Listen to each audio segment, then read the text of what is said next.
السلام علیکم ورحمۃ اللہ وبرکاتہ۔ میرے پیارے بھائیوں اور بہنوں، ذوالحج کا مبارک مہینہ شروع ہو گیا ہے اور اس سے پہلے 10 دن عام نہیں بلکہ سال کے سب سے عظیم، سب سے بابرکت اور اللہ تعالیٰ کے نزدیک سب سے محبوب دن ہیں۔ اکثر لوگ رمضان کو تو بہت اہتمام سے گزارتے ہیں، لیکن ذوالحج کے یہ عظیم دن غفلت میں گزار دیتے ہیں۔ حالانکہ نبی کریم صلی اللہ علیہ وسلم نے ان دنوں کی عبادت کو بہت عظیم قرار دیا ہے۔ اللہ تعالیٰ قرآن مجید میں فرماتے ہیں والفجر ولیال عشر، قسم ہے فجر کی اور 10 راتوں کی۔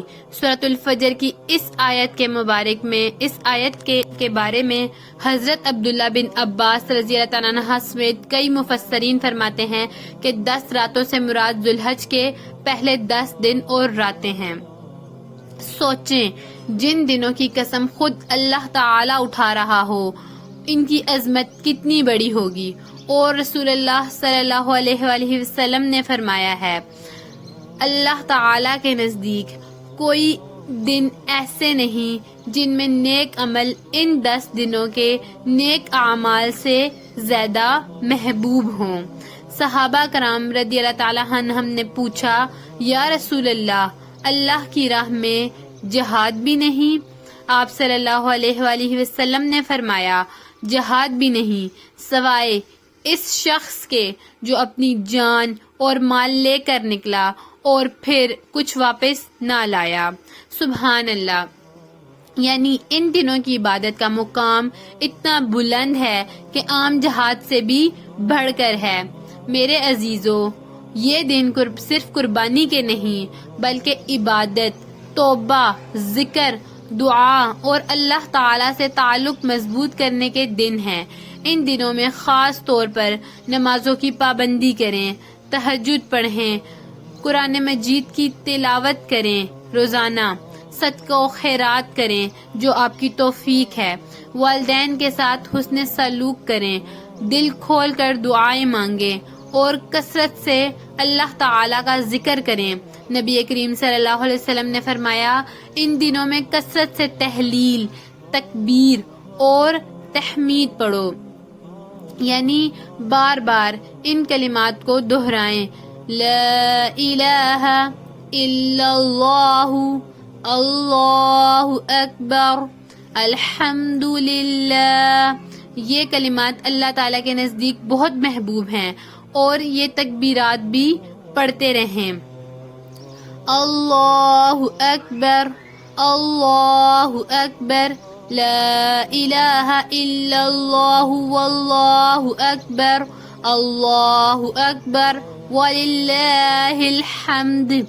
اور اگر آپ حج پر جا رہے ہیں یا حج کی محبت رکھتے ہیں تو لبیک بھی چلتے پھرتے پڑھتے رہیں، لبیک اللہم لبیک، لبیک لا شریک لک لبیک، ان الحمد والنعمت لک والملک لا شریک لک۔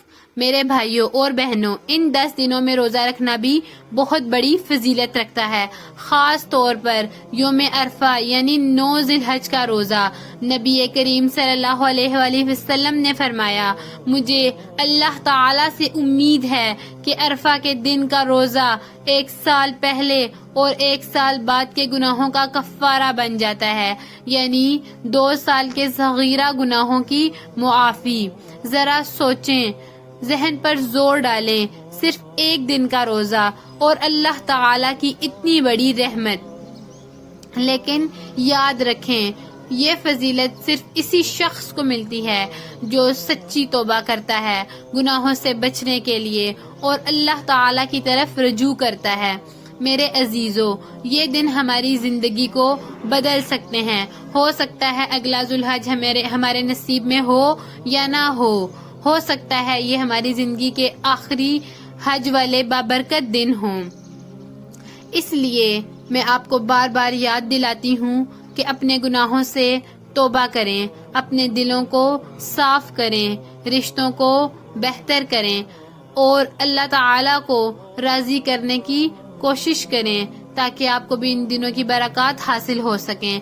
ان دنوں میں مانگی گئی دعائیں بہت زیادہ قبول ہوتی ہیں۔ یہ دن اللہ تعالیٰ کو بہت زیادہ محبوب ہیں۔ اپنی ہر حاجت، ہر پریشانی، ہر بیماری، ہر مشکل کے لیے اللہ سے دعا کریں، اور یاد رکھیں جو شخص ان مبارک دنوں کو غفلت میں گزار دیتا ہے وہ اللہ تعالیٰ کا بہت بڑا خزانہ کھو دیتا ہے۔ اللہ تعالیٰ ہمیں ذو الحج کے ان عظیم دنوں کی قدر کرنے، خوب عبادت کرنے، روزے رکھنے، ذکر کرنے اور اپنی زندگی بدلنے کی توفیق عطا فرمائے۔ آمین یا رب العالمین۔ میں امید کرتی ہوں کہ آپ کو میری یہ سادہ سی ویڈیو پسند آئی ہوگی۔ مجھے معلوم ہے کہ آج کے اس فیشنیبل زمانے میں جہاں ناچ گانے، شور شرابہ اور دوسری چیزوں کو زیادہ پسند کیا جاتا ہے، وہاں میری یہ ویڈیو شاید بہت سادہ لگے، لیکن مجھے یقین ہے کہ سادگی ہی سب سے خوبصورت چیز ہے، خاص طور پر جب اس کا مقصد اللہ اور اس کے دین کی بات پہنچانا ہو۔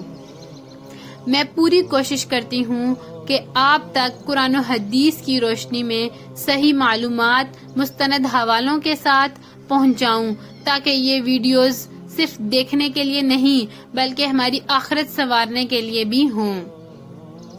اگر میری اس چھوٹی سی محنت سے ایک انسان بھی اللہ کے قریب آ جائے، ایک نماز شروع کر دے، ایک گناہ چھوڑ دے یا ایک دعا مانگ لے، تو میرے لیے یہی سب سے بڑی کامیابی ہے۔ اپنی دعاؤں میں ضرور مجھے یاد رکھیے گا۔ جزاک اللہ خیرن۔ اللہ حافظ۔